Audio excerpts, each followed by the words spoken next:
Carlos Yulo po, ang ating pong 2 times gold medalist sa Paris Olympic sa floor exercise and vault events. Malakas naman po na palakpak para kay Carlos Yulo. Purihin po ang Panginoon. Binigyan niya ng karangalan ng ating bansa. Marami din po ang gusto ngayon maging artistic gymnast. Kita niyo po, marami pong mga gumagawa ng video. Sino nakagawa na ng video na tumutulay sa riles, sa kawad, tumatambling-tambling? Baka kayo na po ang susunod. Dahil po sa karangalan na ibinigay ni Carlos Yulo sa ating bansa at sa laki po ng premyo, marami hong gustong sumunod sa kanyang yapak. Pakisabi nga sa katabi mo, mag-practice ka na, mag-tumbling-tumbling, mag-stretching, baka kaya pa yan, baka ikaw na susunod. Sabi po nila, estimate lang po ito, maaring kulang pa po, nasa 34 million po ang estimate na napalanunan po ni Carlos Yulo. More than 34 million. No, marami po yan. Andiyan po nakalagay, fully furnished 3-bedroom condominium from Mega World, worth 32 million and additional 3 million cash. Pakisabi po, wow! Baka ikaw na susunod dyan. Ha? Meron din po siyang tinanggap na 20 million under the Republic Act 10699. Nasa batas po yan, nasa batas. Meron din po siyang tatanggapin o tinanggap na 6 million from House of Representatives, 3 million from Bounty Group Agro Ventures. Meron din po siyang 1 million worth of products from SM Retail, Department Stores, Consumable for 1 year. 100,000 worth of furniture from Apollo. Dami. Lifetime free buffet from Viking. Sino gusto yan? Habang nabubuhay ka, meron kang free buffet sa Vikings. Grabe po ang pagpapala. Meron kang lifetime free food and drinks from Tipsy Pig and free franchise from Machiatos. Marami pa po yan, hindi ko na ho nilagay. Grabe po. Baka isa sa mga apo mo, isa sa mga anak mo, ang susunod na magkakamit ng gold medal sa mga susunod na Olympics. Pakisiko ngayon katabi mo, angkinin mo yan, prophetic yan. Walang imposible sa Diyos. Walang imposible. Our topic is about salvation. Pakisabi po, salvation. Alam nyo po, if you have salvation, daig mo pa po yung naka-gold medal sa Olympics. Daig mo pa. Bakit? Kasi po sabi ng Biblia sa mga ligtas, you are going to receive a crown of life.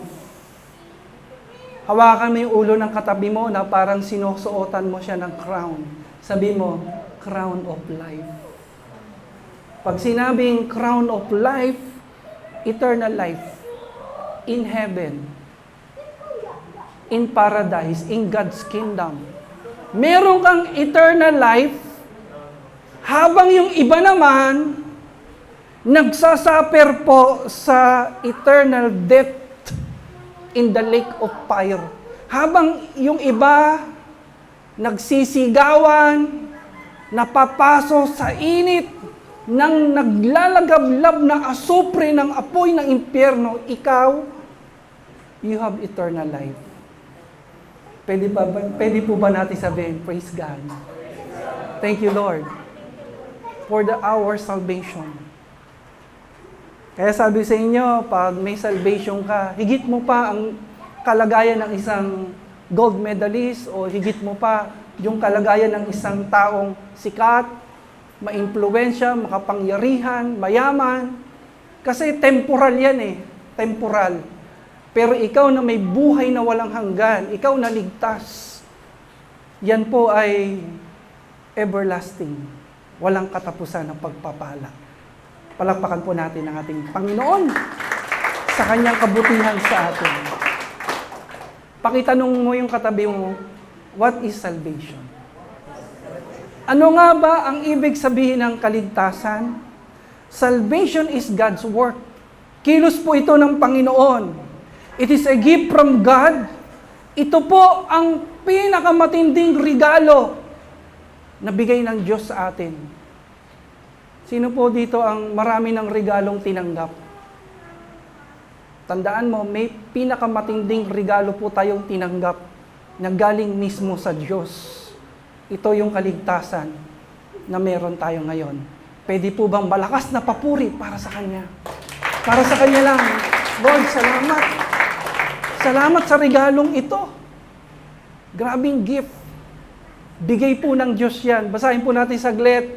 Salvation is the great work of God in which He forgives sin and gives eternal life to a believing sinner as a free gift of His grace according to Ephesians chapter 2 verse 8 and 9. Pag sinabing kaligtasan, ito po yung pagpapatawad po ng Diyos sa lahat ng ating mga kasalanan. Sino pong masaya na pinatawad ng Panginoon ang lahat ng ating mga kasalanan? Hinugasan ng Panginoon ng Kanyang dugo ang ating pong mga sala. Hallelujah! Ang sabi pa po, forgiveness is needed because all people are born sinners, showing their sin nature. Pakiangat na nga na. Showing their sin nature soon after birth. Genesis 6:5, Psalms 14:1-3, 55:5. Praise God. Marami po tayong pwedeng sabihin tungkol sa kaligtasan. Marami po tayong pwedeng gamiting mga salita para i-describe po natin yung kaligtasan na tinanggap natin sa Diyos.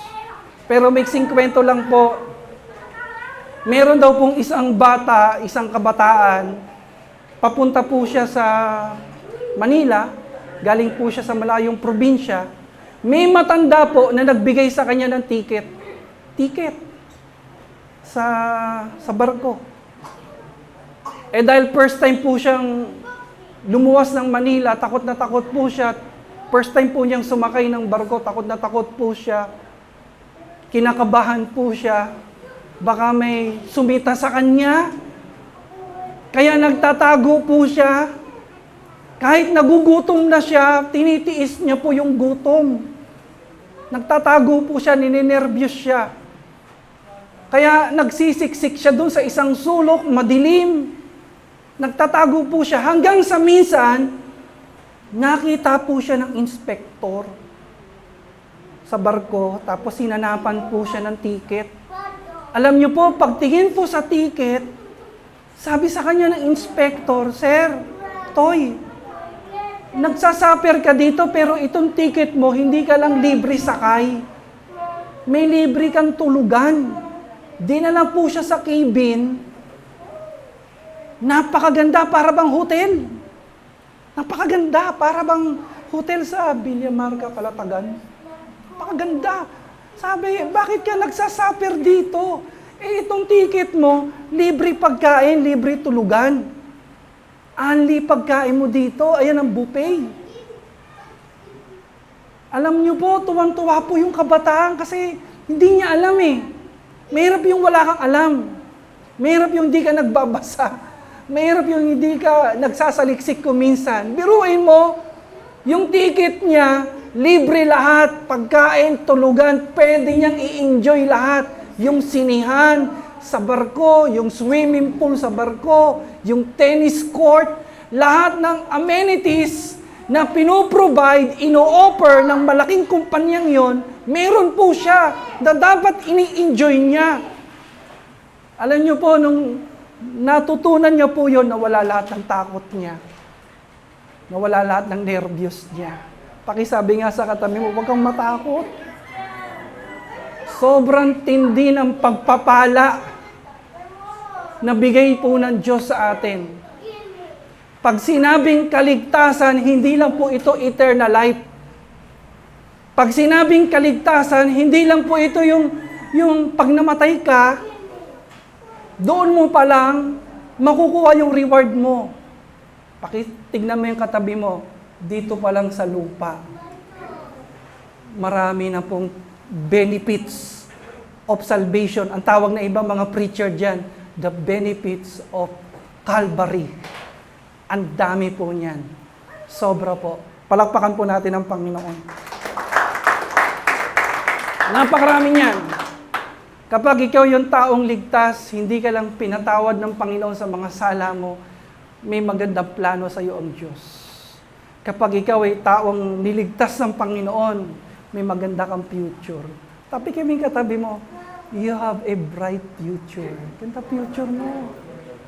No, kung may mga nangyaring hindi maganda sa iyo sa mga nakaraan, kung ang buhay mo naging madilim, naging, alam mo yun, puno ng putik, pag ikaw ay taong niligtas ng Diyos, nililinis yan ng Diyos.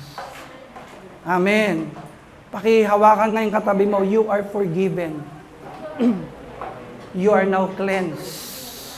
You have now a new life in Christ Jesus. Ganun yung taong ligtas. And God will bless you. God will give you success. Kasama po yun sa kaligtasan. Palakpakan po natin ang Panginoon. Now, tayo po ngayon ay ligtas na. Pero dapat po, matuto po tayong ma-share ito. Meron pong tinatawag na 4 spiritual laws. Dadaanan ko po yan ng mabilis. Mabilis na mabilis. Kasi minsan, hindi mo alam paano mo i-share yung gospel of salvation sa mga kaklase mo. Nai-imagine mo na yung mga kaklase mo, anytime from now na mamatay sila, lahat sila mahulog sa impyerno. Gusto mo silang masave. Pero hindi mo sila madala sa church dahil masyado silang busy, pero gusto mong i-share sa kanila yung salvation. Naintindihan po natin? Nung mga batang Kristiyano po kami, itinuro po ito ng pastor namin. Yung 4 spiritual law. Gamit na gamit po namin ito. Kaya nung mga estudyante kami, nagro-room to room po kami. Iniisa-isa ko po yung mga room na yan at isinishare ko po yung 4 spiritual law.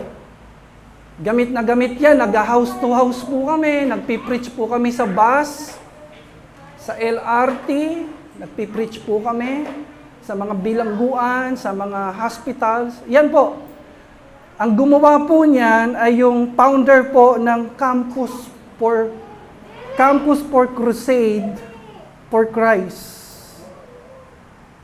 Ang founder po nila ay si Bill Bright, founder of Campus Crusade for Christ. Napaka-bright, no? Naisip niya po yan. Galing po yan sa Diyos. Bilisan lang po natin, paano mo i-share yung salvation sa mga kaibigan mo, relatives?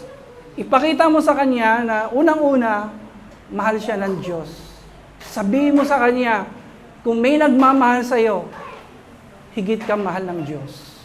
Kung pakiramdam mo sa buhay mo, wala nang nagmamahal sa iyo, John 3:16, God loves you so much.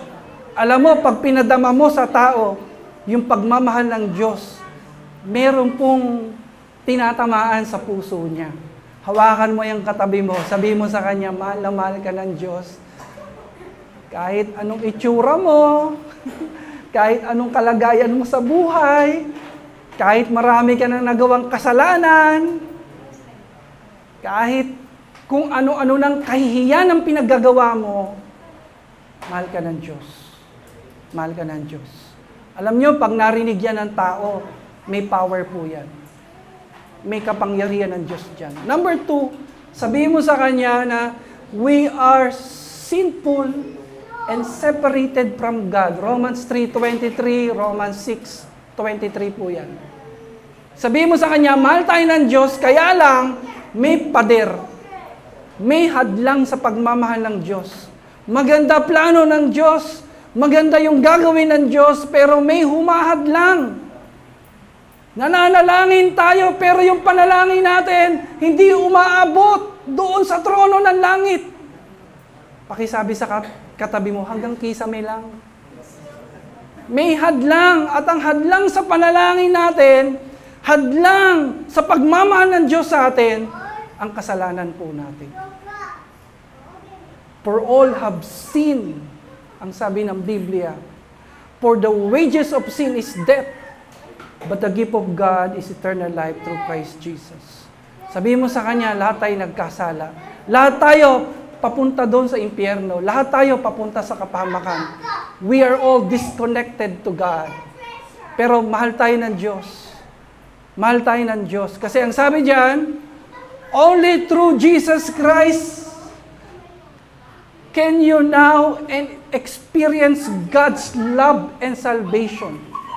Ang ginawa ng Diyos, inabot niya tayo kasi hindi natin siya maabot. Inaabot ng tao ang Diyos sa pamamagitan ng good works, philosophies, religion. Sino dito nakapasok na ng iba't ibang religion?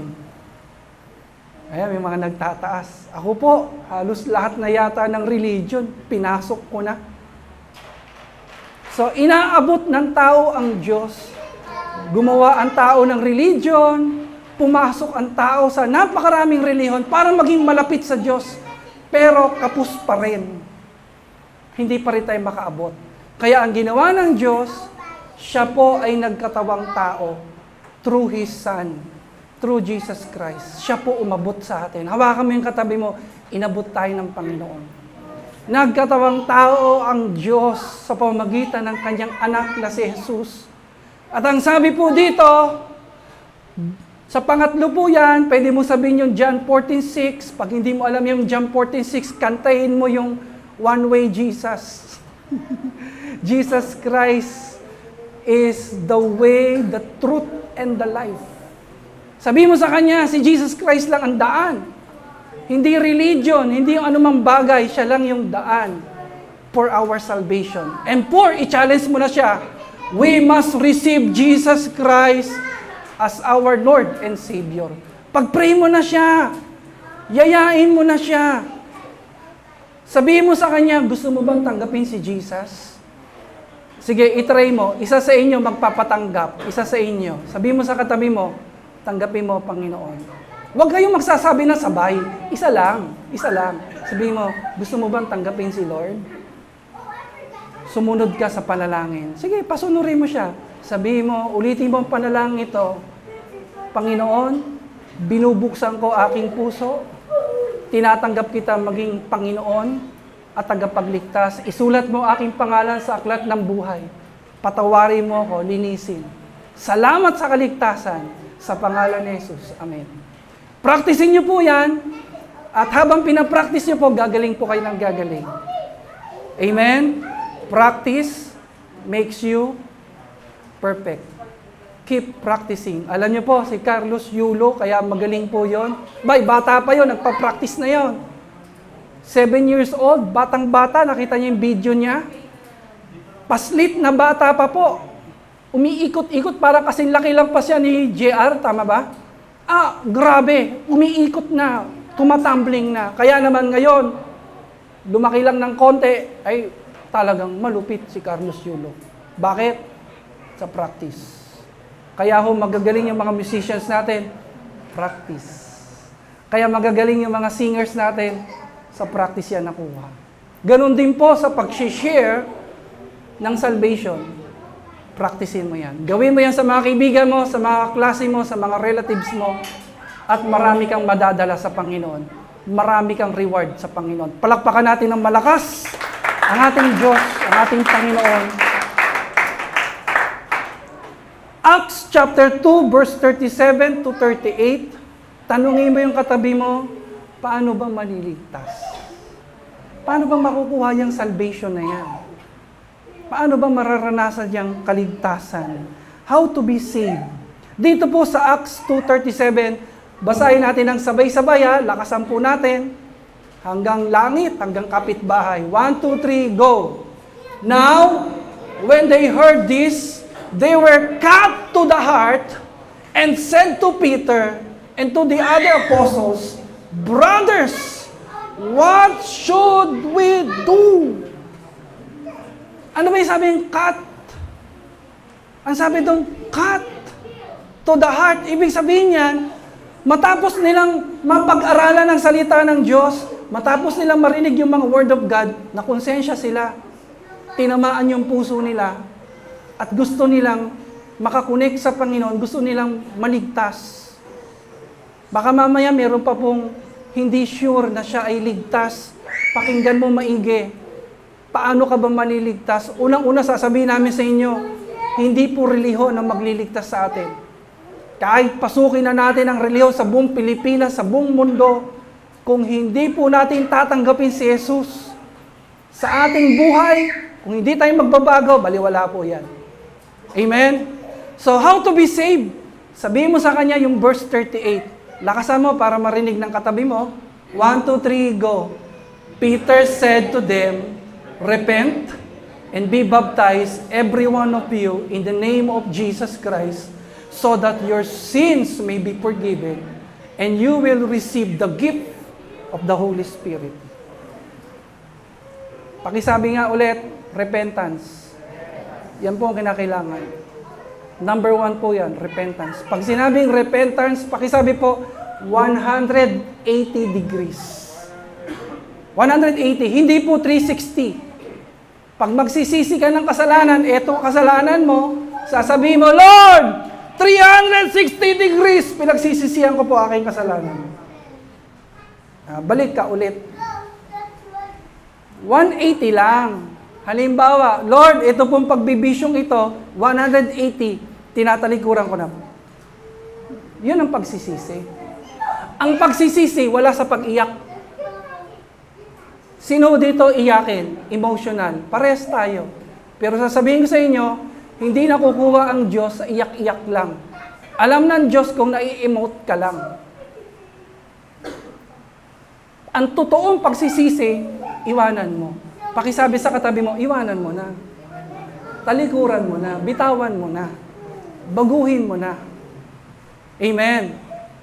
Halimbawa, Panginoon, ang kinakasama ko ngayon, hindi ko totoong asawa. Patawarin mo ako. Babalikan ko na yung asawa ko. Balikata. Yun ang totoong pagsisisi. Amen? Ano man yung ginagawa mo, i-correct mo. Itatama mo. Kung seryoso ka, kung talagang gusto mo talagang maligtas. Amen. Ang sabi doon, repent and be baptized in the name of Jesus Christ. And you shall receive the gift of the Holy Spirit. Yung ibang church, hindi pinapahalagaan niyang baptism, pero para sa Biblia, mahalaga po ang baptism. Kasi ang ibig sabihin ng baptism, ito po ay pagpapakita na ikaw ay nagsisisi sa iyong mga kasalanan. Sa baptism, habang ikaw ay binabaptize, you are being immersed. Ikaw ay hinuhugasan ng Panginoon sa iyong mga sala. At bumababa ang banal na spirito sa buhay mo. Kaya nagkakaroon ka ng kalakasan. Sa lahat ng mga trials, temptation, persecutions, you are being empowered. So yan po ang kailangan. Next, John 3:16. Pakisabi po ng malakas yan. For God so loved the world that He gave His only begotten Son, that whosoever believes in Him shall not perish but have an everlasting life.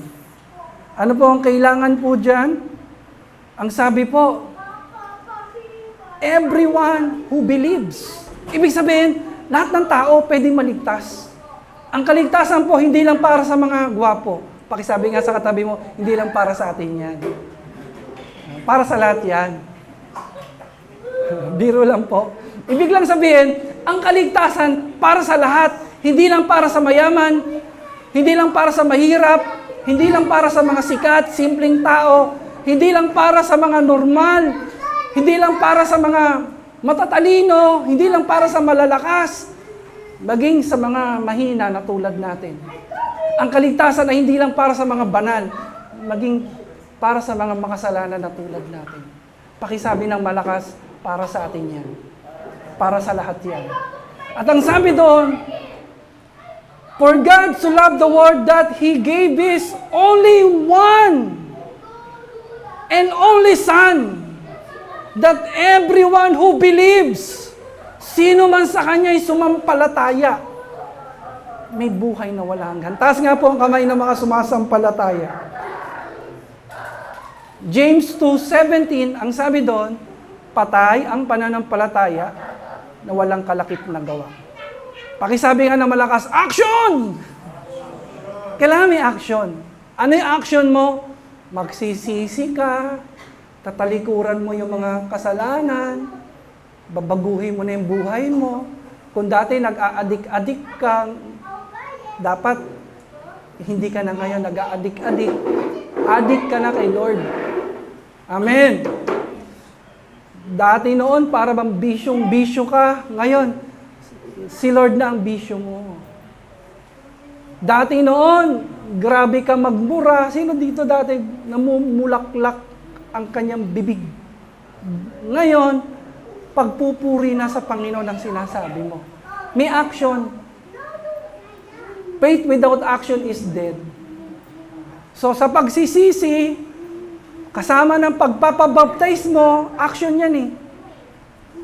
Na ikinocommit mo yung buhay mo sa Panginoon. Ano pa pong sabi dyan? John 1:12, paborito ko pong talata. Basahin po natin ng malakas. But to all who believed Him and accepted Him, He gave the right to become children of God. Ang sino man sa Kanya tumanggap, nanalig sa Kanya, ay binigyan ng karapatan maging anak ng Diyos. Pakisabi, wow! Hindi ka lang anak ng tatay mo. Hindi ka lang anak ng nanay mo. Kung totoong tinanggap mo sa puso si Jesus, you are now a child of God. You are now a child of God. At ang anak ng Diyos, siyempre, pag anak ka ng Diyos, sigurado ang kaligtasan sa iyo. Amen. Ang kailangan lang po ay tanggapin po natin si Jesus. Ang sabi diyan, sino man sa Kanya ay tumanggap at manalig sa Kanya. May kwento po ako saglit, maiksi lang po. May isa pong evangelist ang nangaral po sa maraming tao. Sa panimula ng kanyang pangangaral, nangusap na ang Panginoon sa kanya. Sabi ng Panginoon sa kanya, huwag mong tatapusin yung crusade na hindi mo napapatanggap yung 2 kabataan. Kaya sabi niya, bago siya mag-start, may 2 kabataan na ang sabi ng Panginoon, tanggapin niyo si Lord. Then kalagitnaan ng preaching niya, inulit niya ulit, paki-remind po ako ha, sabi ni Lord, may 2 kabataan na kailangan tumanggap. Pagdating po ng altar calling, challenge niya yung mga taong lumapit. Puro matatanda yung lumapit. Sabi niya, nasaan yung 2 kabataan? Walang lumalapit. Ayaw tumanggap sa Panginoon. Alam mo, natapos yung crusade, walang kabataan na tumanggap kay Kristo, kahit isa, 2 wala. Ang sabi po sa story, pagkatapos po ng ilang mga araw, siguro weeks, nabalitaan po na yung 2 kabataan na yon, namatay po sa isang rumble. Naglalasing, nagrumble, nagkasaksakan, patay. Nakakalungkot po, namatay po sila ng hindi nila tinanggap si Kristo sa kanilang buhay. Sigurado po ngayon, nagtatampisaw po sila sa apoy ng impyerno. Pakititigan ngayong katabi mo, dilata mo ng mata, takutin mo. Huwag kang aalis sa lugar na ito nang hindi mo tinatanggap si Kristo, sapagat hindi mo hawak ang buhay mo. Amen? Amen? Hindi mo hawak ang buhay mo. Hindi natin pwede sabihin na, ay sa next Sunday na lang, ay sa next month na lang, Ay sa susunod na lang, hindi ko pa kayang talikuran ito eh. Hindi ko pa kayang talikuran yung pagiging chick boy, pagiging playboy. Ay, mga kapatid, gumraduate na po kayo dyan. Alam mo, pa nagkakaedad ka na, dapat, alam mo yon? Sinong pwede magsabing, graduate na ako dyan? Di ba? Hindi ko kayang bitawan itong alak, sugal, bisyo. Ay, bitawan mo na yan.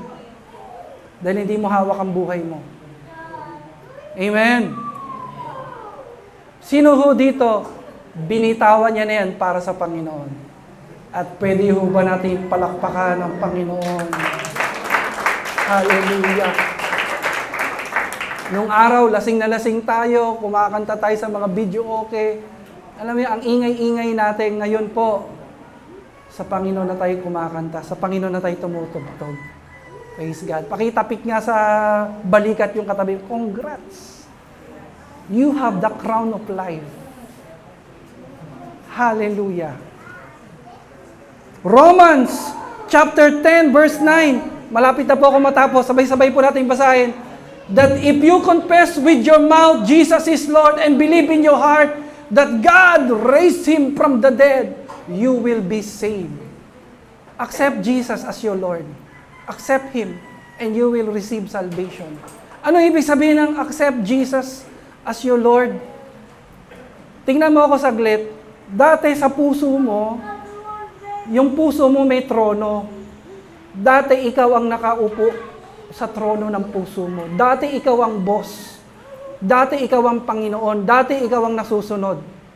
Dati ikaw ang nagdadrive ng buhay mo. Sino pwede magsabi na ngayon si Lord na ang nagdadrive sa buhay ko? Siya na ang nagmamaneho sa buhay ko. Siya na ang nakaupo sa trono ng puso ko. Siya na ngayon ang nasusunod. Yung gusto niya ang nangyayari ngayon, hindi na yung gusto ko. Yung ayaw niya, ayaw ko na. Yung gusto niya, yun na lang ang gusto ko. Bakit? Because Jesus is my Lord. He is my Master. He is my Adonai. Palakpakan po natin ang Panginoon. Yung malakas po na palakpak, bilang papuri natin, na may kasamang pagpupuri natin sa Kanya, sapagkat pinili niya tayo, tinawag niya tayo, kinaabagan niya tayo. Hallelujah. Hallelujah. Tingnan mo yung katabi mo. Dati hindi si Kristo nag-ahari dyan. Dati hindi si Kristo. Kaya napakasungit niyan. Napakataray niyan. Dati hindi si Kristo nag-ahari niya. Kaya napakatapang niya, napakayabang niyan. Napakadilim ng buhay niyan. Napakalungkot. Nababalot ng kahirapan. Pero tingnan mo ngayon, lahat ng pinag-aharian ni Kristo nagliliwanag. Amen. Lahat ng pinag-aharian ni Kristo may kapayapaan. May kagalakan sa puso nila. Praise God. Acts chapter 2 verse 47. Ano pong sabi diyan? Lahat daw po ng niligtas ng Diyos, saan daw po nilalagay? Inilalagay po sa church. Pakisabi, church. Yun daw po mga inililigtas ng Panginoon, hindi daw po nilalagay sa palengke, sa mall. Hindi yun eh, physical yun eh, physical. Lahat pala ng nililigtas ng Panginoon, katulad ng awit natin kanina, inilalagay sa kanyang tahanan, sa sambahayan ng Diyos. Basahin po natin saglit. Praising God and having favor with all the people, and the Lord added to the church daily those who were being saved. Acts 2:47. Dinala ka ni Lord sa church kasi niligtas ka niya. Sino pong pwede magsabi, hindi aksidente, nandito ka ngayon? God has a purpose, God has a reason. Pakisabi sa katabi mo, pamilya tayo. Pamilya tayo. Dinala tayo ni Lord dito. Hindi niya tayo dinala sa ibang church, kundi dinala niya tayo dito. God has a purpose, God has a reason.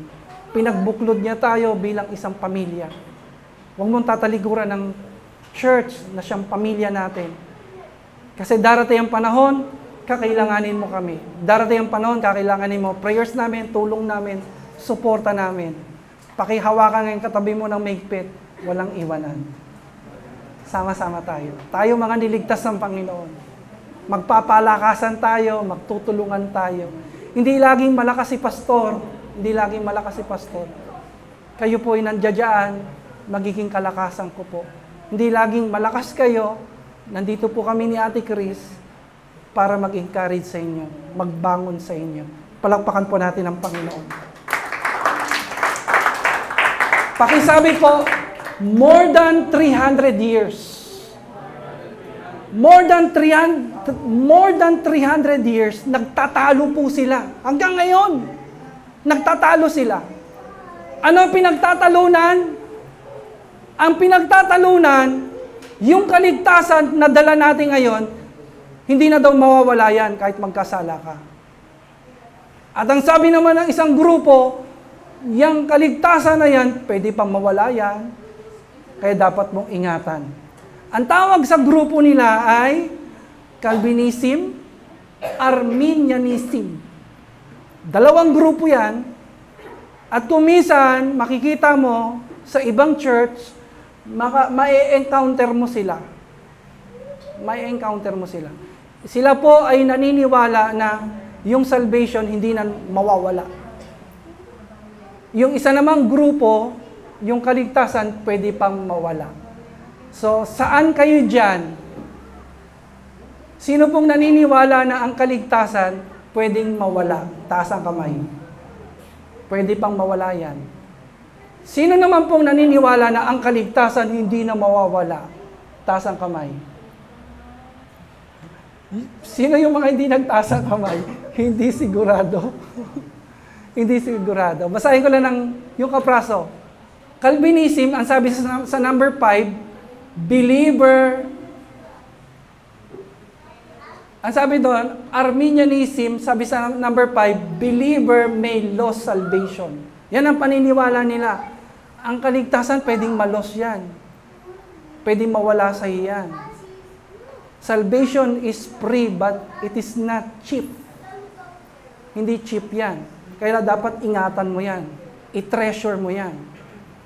Ang Calvinism naman, elect can never lose salvation. Yan ang paniniwala ng mga Calvinist. Ano na yan? Talagang sayo na yan. Hindi na mawawala. Hindi na mawawala. Ako po, ano ang aking paniniwala? Parehas ko yung pinapaniwalaan.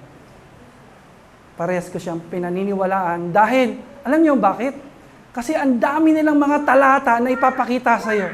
Itong panig sa isa, puro talata sa Biblia. Ito naman ay puro talata. Kaya pag tinanong ako, saan ka dyan, pastor? Parehas may mga talata, biblical kami. Sabi ko, para lang tayo mga bulag na nagtatalo-talo ng elepante, sinasabi ng isa, parang sibat. Ikaw naman, sinasabi mo na elepante parang puno. Nagtatalo kayo, pares sama kayo, tama. Nakikita niyo po, para sa akin, parehas tama yan. Huwag lang maging, pakisabi po, extreme. Extreme. Huwag lang maging extreme. Na po, dapat po kasi balance lang. Pag pinaniwalaan mo yung pagiging Calvinist, pagiging Arminian, dapat balance lang. Magkakaproblema pag sumobra ka na sa Biblia. Okay, bibigyan ko kayo ng halimbawa. May mga pastors po na extreme Calvinist. Malaking grupo sila. Talaga sinasabi nila na ang salvation hindi na mawawala, hindi na maalis, kahit magkasala ka. Tapos may isang pastor na ang paniwala, mawawala. Hindi nila alam yung background ng pastor nito. Itong pastor nito, masamang tao nung araw to. Pusakal. Pusakal po ito. Masamang tao na bilanggo.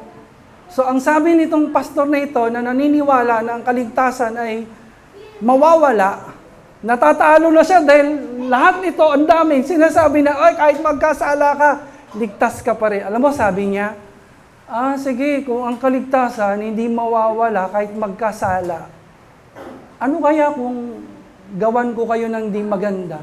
Kasi galing na ako sa loob eh. Isa-isa ko kaya kayong itumba. Patayin ko kayo. Alam mo, sabi ng mga pastor, huwag naman po, okay na po. Magrespetuhan na lang tayo ng paniniwala. Okay na po yan. Extreme.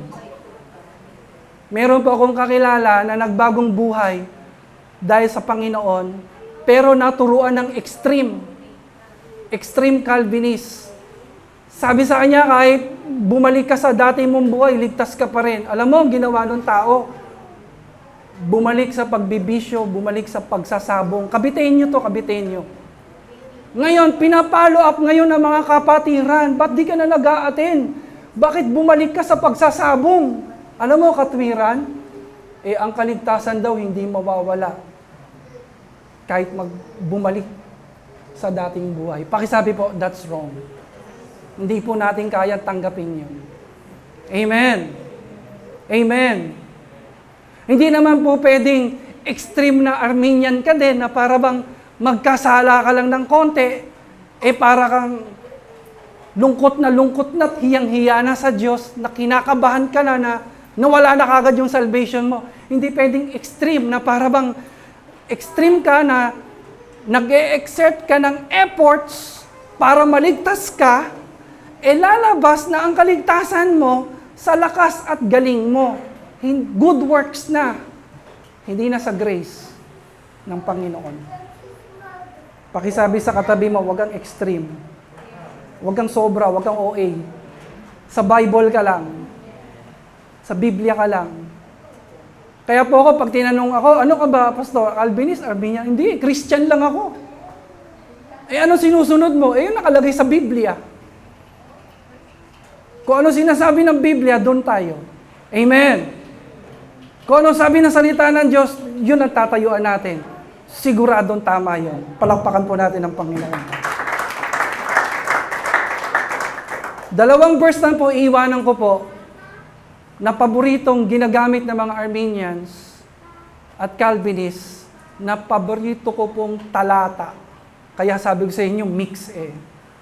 Sobrang ganda ng talatang to. John chapter 10, verse 28. Ito po, na-experience ko talaga to.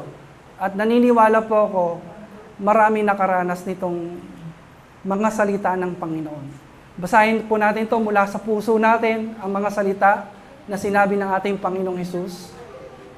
Binibigyan ko sila ng buhay na walang hanggan, at kailanman hindi sila mapapahamak at hindi sila maaagaw sa akin kanino man. Ay, grabe yung presence ni Lord.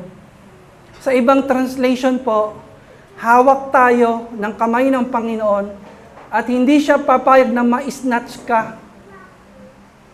Hawak ka na ng Panginoon. Hawakan mo yung katabi mo, hawak ka ng Panginoon. Kahit anong mangyari, sabihin mo sa Kanya, hindi ka bibitawan ng Diyos.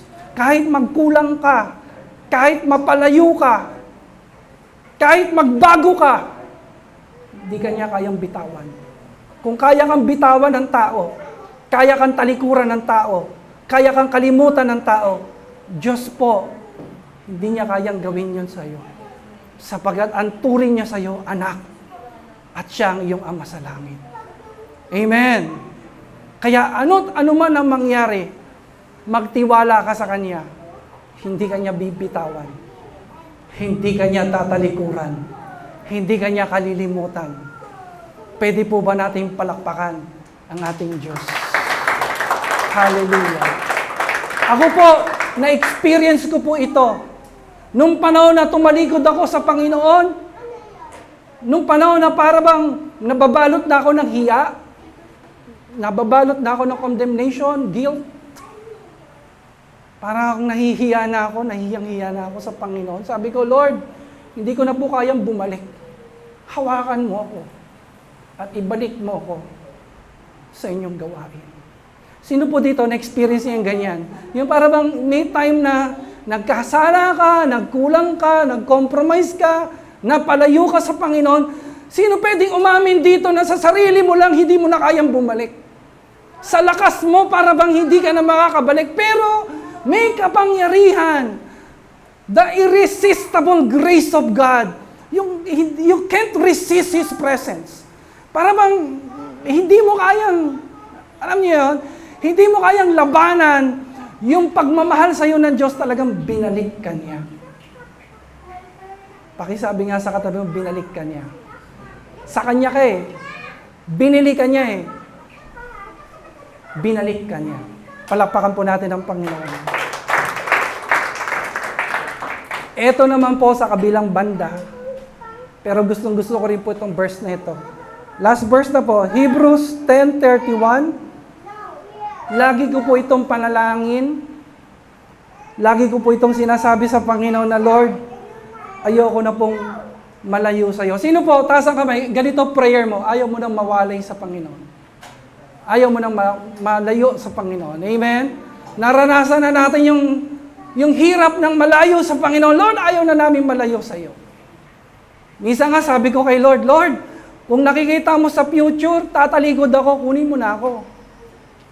Bago pa ako tumalikod sa iyo, all-knowing ka naman, kung nakikita mo sa future, tatalikod ako sa iyo, maaari pang kunin mo ako, wag lang ako mawalay sa iyo. Amen?